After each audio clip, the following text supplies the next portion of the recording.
نحمده ونصلي ونسلم على رسوله الكريم اما بعد فاعوذ بالله السميع العليم من الشيطان الرجيم بسم الله الرحمن الرحيم قال الله تبارك وتعالى كلوا واشربوا حتى يتبين لكم الخيط الأبيض من الخيط الأسود من الفجر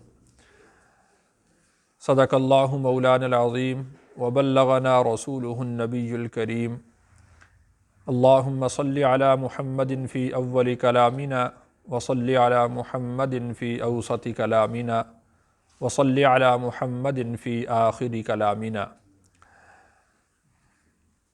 رمضان المبارک کے روزے رکھنا ہر مسلمان مرد عورت پر جو بالغ ہو عاقل ہو اس پر فرض ہے۔ اللہ تعالیٰ نے جس طرح نماز کو فرض کیا ہے، روزوں کو فرض کیا ہے، زکوٰۃ کو فرض کیا ہے، حج کو فرض کیا ہے استطاعت کے ساتھ، تو یہ اسلام کے بنیادی ارکان کہلاتے ہیں۔ تو روزے فرض ہیں ہر مسلمان پر جو عاقل ہو، بالغ ہو اور مقیم ہو، تو اس کے لیے روزہ رکھنا ضروری ہے۔ روزہ کہتے ہیں کہ روزے کی نیت کے ساتھ کھانے پینے سے اور اپنی نفسانی جائز خواہشات سے رکنے کا نام روزہ ہے۔ اگر کوئی آدمی بغیر نیت کے کھانا پینا چھوڑ دیتا ہے تو اس کا بغیر نیت کے کھانا پینا چھوڑنا روزہ شمار نہیں ہوگا۔ تو روزے کے لیے نیت کرنا ضروری ہے۔ نیت دل کے ارادے کا نام ہے۔ اگر آدمی کے دل میں نیت ہو کہ میں روزہ رکھ رہا ہوں تو یہ کافی ہے۔ ہاں البتہ مستحب یہ ہے کہ وہ زبان سے الفاظ ادا کر لے، اور اس کے لیے کچھ الفاظ منقول بھی ہیں۔ مثال کے طور پر وَبِصَوْمِ غَدٍ نَوَيْتُ مِنْ شَهْرِ رمضان، اس کا مطلب یہ ہے کہ میں کل کے روزے کی نیت کرتا ہوں رمضان المبارک کے مہینے کی۔ اب کچھ لوگ اس پر بڑا اعتراض کرتے ہیں کہ روزہ آج رکھ رہے ہیں اور نیت کل کی کر رہے ہیں، تو دراصل یہ اعتراض کرنا درست نہیں ہے۔ روزے کا جو وقت ہے وہ صبح صادق سے پہلے کا ہے۔ جب صبح صادق سے پہلے کا وقت ہے تو صبح صادق کے بعد تو نیا دن شروع ہوگا، تو اسی لیے غد نویت کے الفاظ یہاں پر آتے ہیں وَبِصَوْمِ غد نویت مِنْ شَهْرِ رمضان، تو اس لیے اس میں کوئی اشکال والی بات نہیں۔ اور دوسری بات یہ، جیسے میں نے عرض کیا ہے کہ یہ الفاظ کہنا مستحب ہے، کوئی ضروری نہیں۔ نیت آدمی کے دل کے ارادے کا نام ہے، اور جب آدمی صبح اٹھتا ہے، سحری کرتا ہے، تو یہ سحری کرنا بھی اس کے ارادے کے قائم مقام ہو جاتا ہے۔ یعنی جب وہ اٹھا ہے، اس نے سحری کی ہے، تو گویا کہ اس کا ارادہ ہی ہے کہ اس نے روزہ رکھنا ہے، تو یہ بھی اس کے لیے کافی ہو جاتا ہے۔ اگر کوئی شخص وہ سویا رہا اور اس نے سحری نہ کی، نہ اٹھ سکا، تو صبح کے 10-11 بجے تک وہ اس کی نیت کر سکتا ہے کہ جب میں یعنی روزہ رکھتا ہوں، یعنی جب اس کو یاد آئے تو اس وقت وہ نیت کر سکتا ہے۔ لیکن اگر نصف النہار کے بعد نیت اس نے کی تو پھر اس کا روزہ درست نہیں ہوگا۔ نصف النہار سے پہلے پہلے نیت کرنا ضروری ہوتا ہے۔ اسی طریقہ سے اس میں ایک اور غلطی بھی پائی جاتی ہے، وہ یہ کہ عمومی طور پر لوگ اذان تک کھاتے رہتے ہیں۔ اذان شروع ہو گئی تب بھی کھا رہے ہیں، اذان ختم ہو گئی تب بھی کھا پی رہے ہیں، کہ اذان کے ختم ہونے تک جو ہے وہ کھانے پینے کی اجازت ہے یا کھاتے رہتے ہیں، غلطی سے کھاتے ہیں۔ تو یہ بات ذہن میں رکھیں، جیسے میں نے پہلے عرض کیا ہے کہ سحری کا جو وقت ہے وہ صبح صادق سے پہلے کا وقت ہے۔ صبح صادق سے پہلے سحری کا وقت ہوتا ہے۔ جیسے ہی صبح صادق شروع ہوگی تو سحری کا وقت ختم ہو جائے گا، اور اذان جو ہے وہ صبح صادق کے بعد دی جاتی ہے۔ اگر کوئی آدمی اذان تک کھاتا رہے تو پھر اس کا روزہ شمار نہیں ہوگا۔ ایک حدیث ہے سنن نبی داود کے اندر، اس کو بعض لوگ پیش کرتے ہیں کہ رسول اللہ صلی اللہ علیہ وسلم نے ارشاد فرمایا کہ جب تم میں سے کوئی اذان کو سنے اور اس کے ہاتھ میں برتن ہو تو وہ برتن کو نہ رکھے بلکہ اپنی حاجت پوری کر لے۔ تو دیکھیے اس کو لوگ سحری کے ساتھ جوڑتے ہیں، رمضان المبارک کے ساتھ جوڑ دیتے ہیں، حالانکہ اس حدیث مبارکہ میں کہیں نہ سحری کا ذکر ہے نہ فجر کا کہیں ذکر ہے۔ اتنی بات ہے کہ اگر تمہارے ہاتھ میں برتن ہو اور اذان کی آواز سنیں، یہاں پر سحری کا کوئی لفظ نہیں ہے، فجر کا کوئی لفظ نہیں ہے، تو اس لحاظ سے یعنی اس حدیث کو اس لیے پیش کرنا یہ درست نہیں ہے۔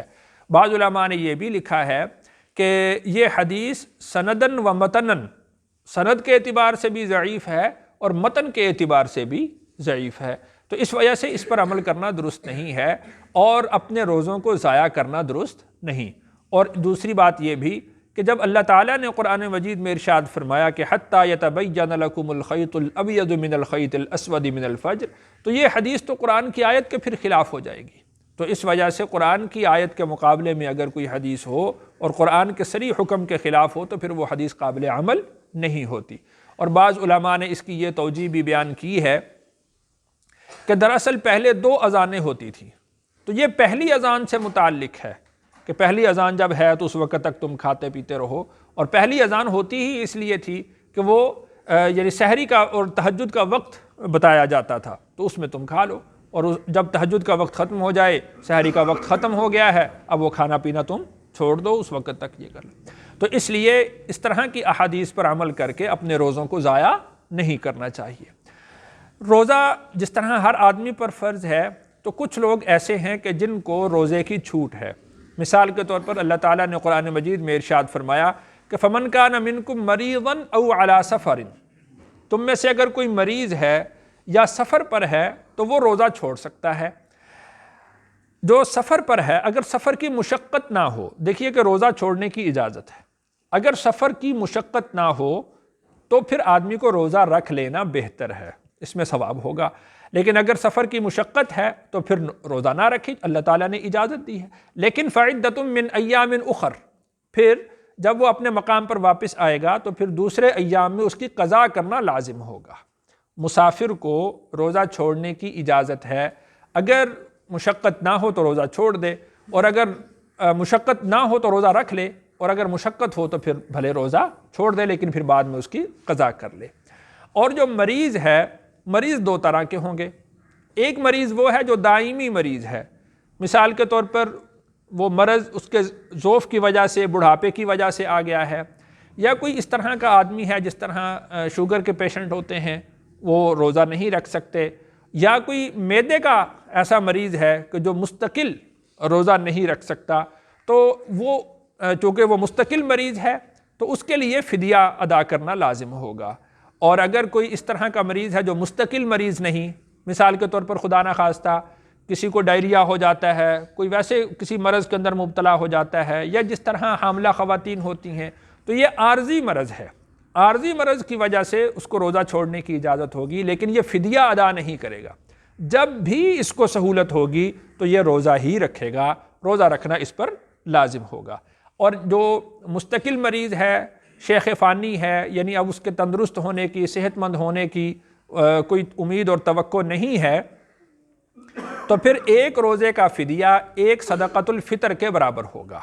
ایک صدقۃ الفطر کی مقدار 2.25 سیر ہے، اس کو آپ 2 کلو، 2.25 کلو آٹے کی قیمت لگا سکتے ہیں، جو بھی مارکیٹ کے اندر وقت کے حساب سے ہو تو اس کے مطابق وہ ادا کر دے۔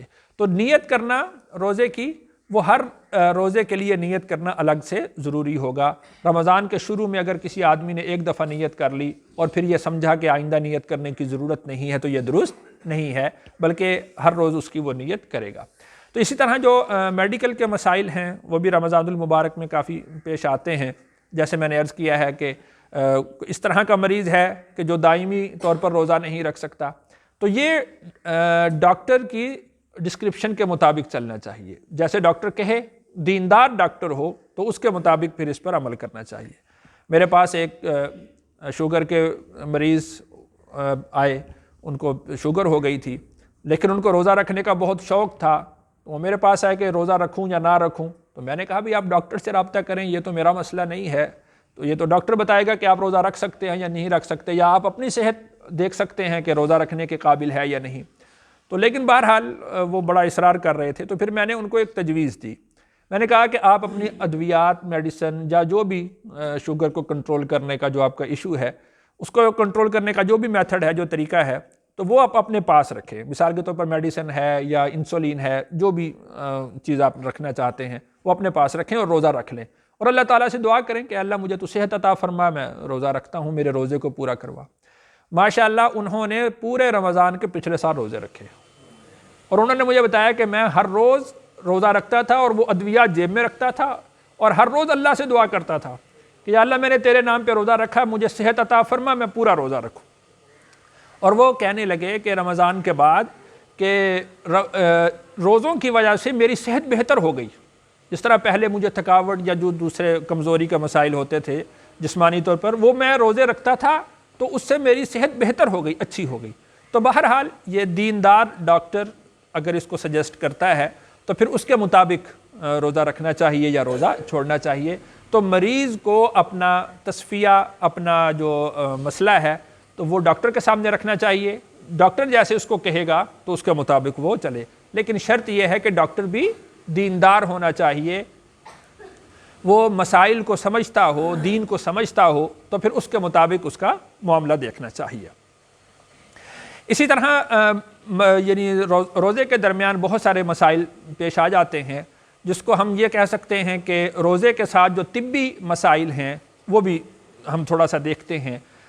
اگر کسی آدمی نے دوران روزہ انجیکشن لگوایا تو انجیکشن لگوانے سے روزہ نہیں ٹوٹتا، بھلے وہ گوشت میں انجیکشن لگوائے، بھلے وہ نس میں لگوائے، اس سے روزہ نہیں ٹوٹتا.